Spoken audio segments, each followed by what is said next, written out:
देखिए, जिस अहिंसानुव्रत की व्याख्या की गई है उसे भी बहुत अच्छे से समझना पड़ेगा, क्योंकि ये लोक यानी संसार जो है वो तो जीवों से भरा हुआ है।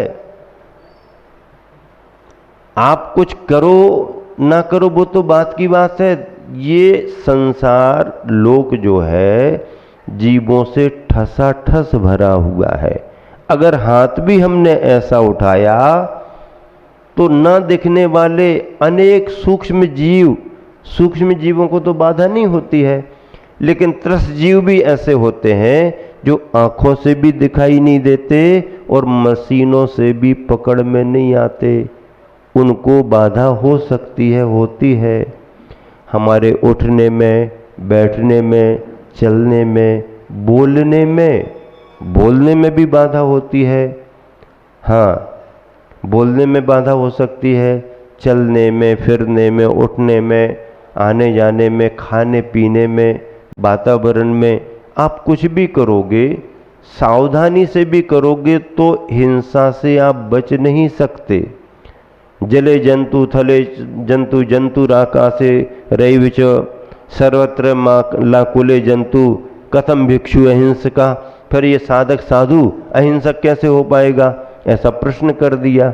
ऐसा प्रश्न किया है तो उसका उत्तर भी दिया कि अगर हम इन सब का बचाव नहीं भी कर पा रहे हैं तो भी हमें दोष इसलिए नहीं लगेगा क्योंकि हमारे अंदर जीवों के घात करने का भाव नहीं है, कसाय का वो संस्कार नहीं है जिसमें हम किसी जीव को मारने की भावना करें। हाँ, इसीलिए जब हमारे पास कसाय का भाव, प्रमाद का भाव नहीं है, असावधानी हम नहीं बरत रहे, सावधानी से काम कर रहे। अब जब सावधानी से काम कर रहे हैं तो फिर किसी जीव को अगर बाधा हो भी रही है तो दोष हमें इसलिए नहीं लगा क्योंकि हम सावधानी से काम कर रहे। जैसे मान लो आप रास्ते में चल रहे, पैदल पैदल जा रहे, देख देख करके जा रहे, और अब एकदम अचानक कोई भी जीव कहीं से आया और खुद टकरा गया।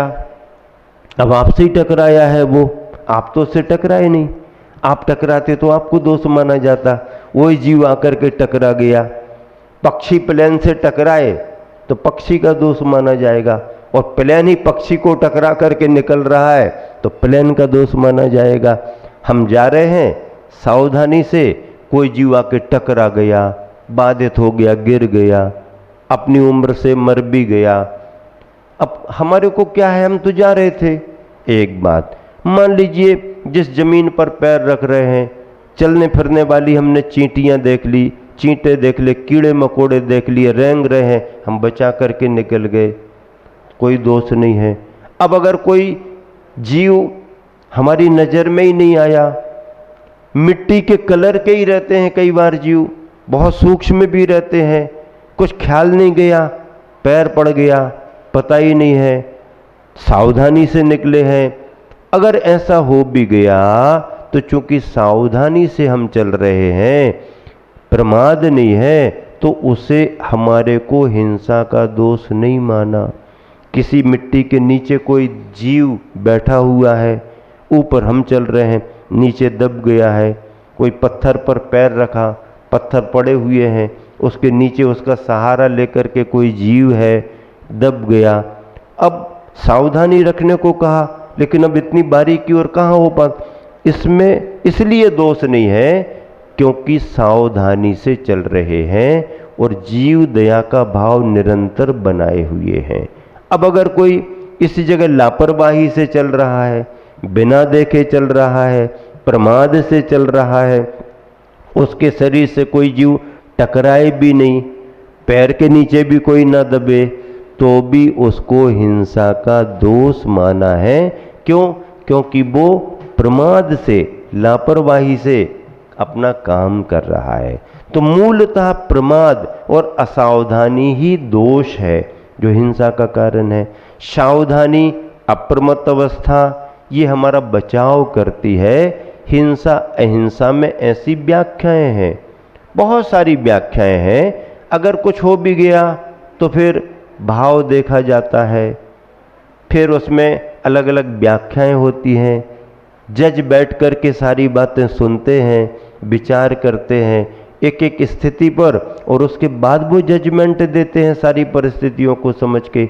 आचार्यों ने भी कहा घटना कोई भी घट गई, संदर्भ कोई भी कुछ हो गया, लेकिन अब विचार करो इस पर, क्या सा कैसा था। एक छोटे से बच्चे को किसी ने रिवाल्वर पकड़ा दी, वो रिवाल्वर असली और नकली क्या होती है जानते ही नहीं है, खेल खिलौना समझ करके, और व्यक्ति टारगेट बनाए बैठा था कि वो निकलेगा तो बच्चे को उकसा देंगे, हाँ हाँ, और बच्चे को थोड़ा सिखा दिया, वो खेल खिलौना मान करके चल रहा था। कोई निकला, इसका विरोधी था, मन में कुछ था, और बच्चे को कहा हाँ चला दे, चला दिया, मर गया वो।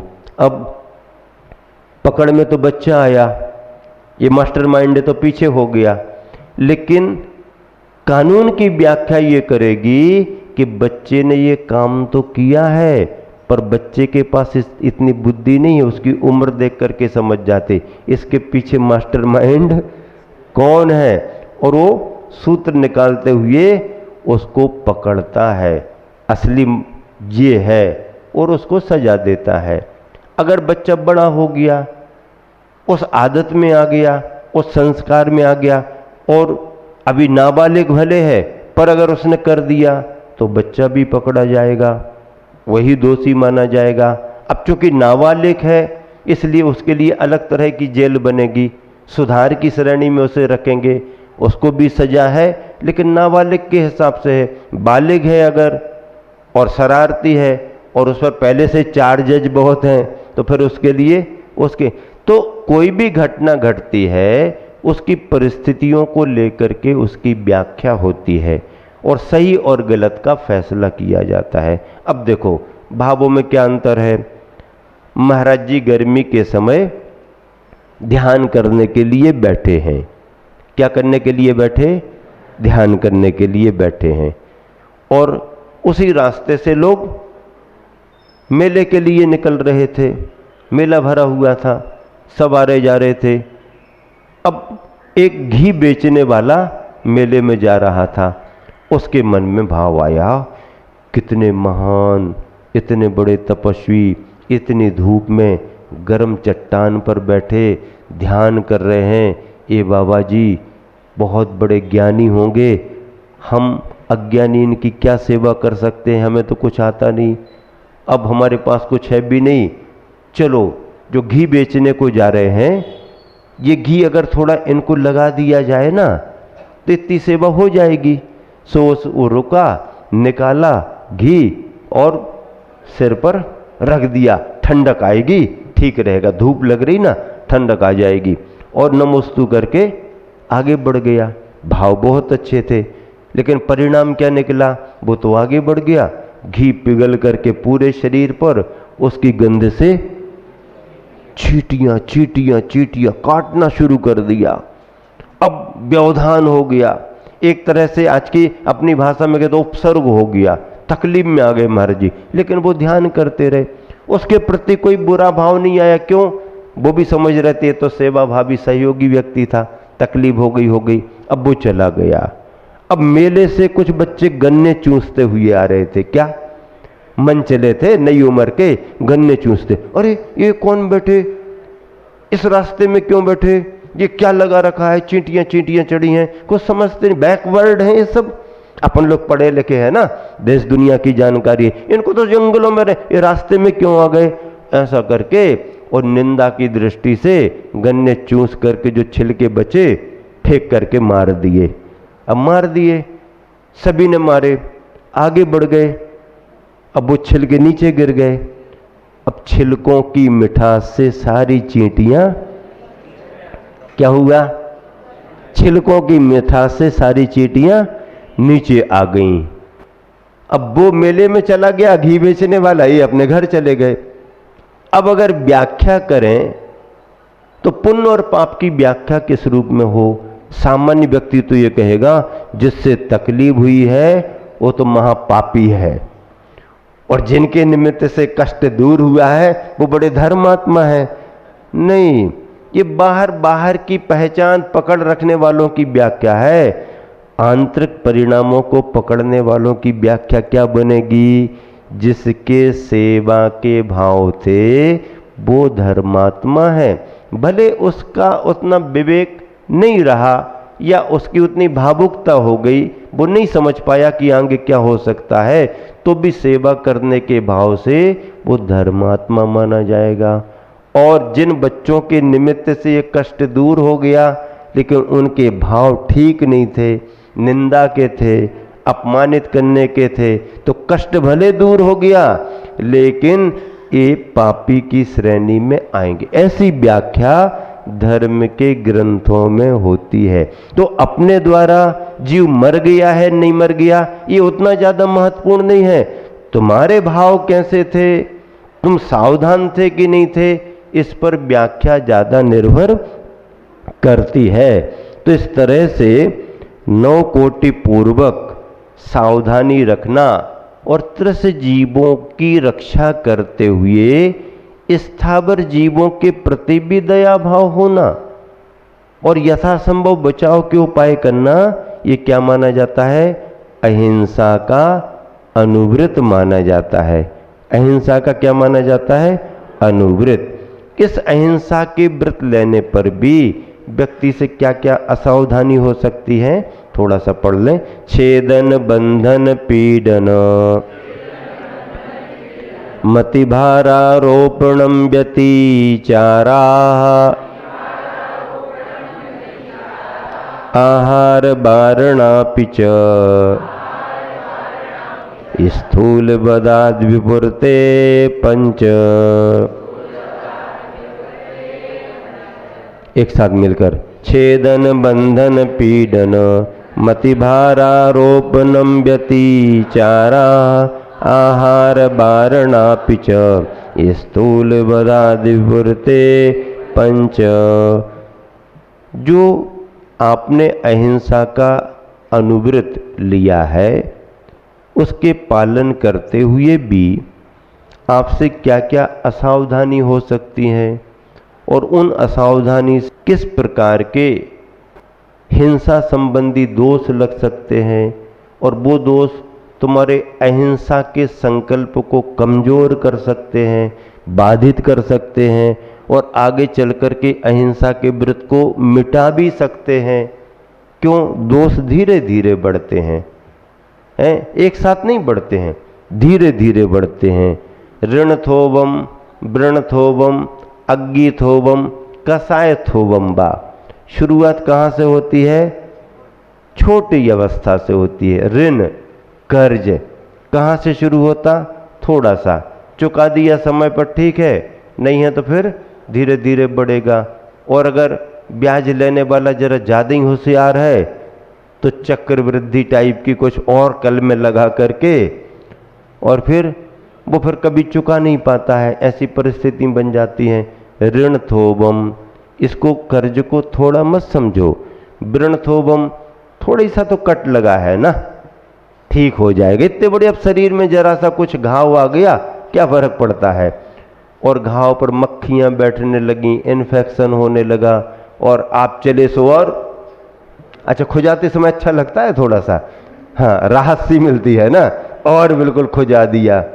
अब नाखून भी लगे, नाखूनों में पाइजन भी रहता है, फिर क्या हो गया? बढ़ गया, अरे इन्फेक्शन हो गया। वृण थोबम, थोड़ा मत समझो घाव के लिए। अग्गी थोबम, छोटी सी चिंगारी तो है, क्या फर्क पड़ता? छोटी सी चिंगारी बड़े बड़े फटाकों के गोदाम के फटाका बना देती है। हाँ, इतनी सी चिंगारी कामगार से कर्मचारियों से जरा भी कोई बीड़ी पी ली, उसका थोड़ा सा भाग भी जलता हुआ रह गया, किसी ने चालू की माचिस की काड़ी उचट गई, कुछ भी हो गया और एक के पकड़ में आ गया तो फिर फटाके की फैक्ट्रियां पूरी स्वाहा। अगर किसी का खड़ा खेत है और जरा भी कहीं से कुछ भी थोड़ी सी चिंगारी आ गई, खेत पूरा का पूरा पकी फसल चली जाती। तो चिंगारी को छोटी मत समझना। हाँ, अग्गी थोबम कसाय थोबम बा। थोड़ी देर गुस्सा कर लेने दो, क्या फर्क पड़ता है, थोड़ी देर तो कर लेने दो, क्या फर्क पड़ता है। अच्छा तुमने थोड़ी करी और सामने वाले ने तनक ज़्यादा कर दी, फिर उससे ज़्यादा तुमने कर दी, फिर उससे ज़्यादा तुमने कर दी, परिणाम क्या निकला? बननी थी रामायण और बन गया महाभारत। क्या बननी थी? रामायण और बन गया महाभारत। अब पछताए होत क्या?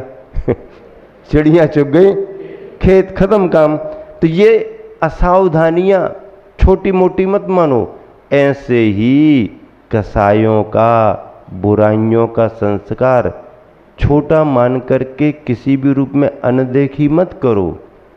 अगर ख्याल में आ गया तो उसको वहीं पर समाप्त करने का आपको कार्य करना चाहिए ताकि आपका जीवन सुरक्षित रहे। तो देखो 5 दोष क्या बताए? स्थूल बध से विरत जो अहिंसानुवृत्ति है, वो अगर जानवरों को पालते हैं तो उनका छेदन, बांधना, पीड़ा देना, अधिक भार लादना, समय पर आहार पानी नहीं देना आदि आदि ये दोष माने गए। पशु पक्षी आदि जीवों के अंगों का छेदन करना, रस्सी आदि से बांधना, डंडे आदि से पीटना, शक्ति से अधिक भार लादना, उनके आहार पानी को रोक देना, ये 5 प्रकार के 5 प्रतिनिधि रूप में है। और भी अन्य व्याख्याएं हो सकती हैं।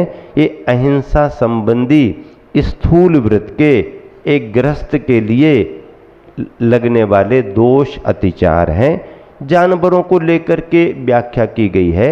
जानवर ही नहीं, अगर आपने अपने घर परिवार में काम करने के लिए नौकर चाकर भी रखे हैं, उनके साथ भी ये बात लगेगी क्या? उनके साथ भी ये लगेगा जैसा पशुओं में लगा रहे। हाँ, पशुओं की सुरक्षा के लिए, दवाई औषधि कराने के लिए उनका छेदन भेदन होता है तो उसमें दोष नहीं, जीवन रक्षा के लिए। तो अपने आश्रित जनों की रक्षा के लिए कुछ करे वो दोष। बच्चे को कंट्रोल के लिए थोड़ा किया, वो तुम्हारे व्रत में दोष नहीं बना, वो परिवार की व्यवस्था है आदि आदि। तो बचा रख रखाव के लिए, उसके बचाव के लिए कोई कार्य करें तो उसकी व्याख्या में दोष नहीं, बाकी के लिए दोष माना गया। दोहा पढ़िएगा। छेद बंध पीड़ा तथा अधिक लादना भार, अन्न पान अवरोधना पहले व्रत अतिचार। पहले व्रत का ये अतिचार माना गया है। इसका पद्य अनुवाद पेज नंबर 106। निर्बल नौकर पशु पर भारी, भार लादना रोज व्यथा, छेदन भेदन पीड़न करना, देना कम ही भोज तथा। अहिंसानुव्रत के 5 ये अतिचार हैं त्याज रहे, तजता वह भजता सुर सुको, क्रमशः शिव साम्राज्य गहे। क्रमशः मुक्ति के सुख को प्राप्त करता है। अहिंसा की महिमा है। बस इतना ही।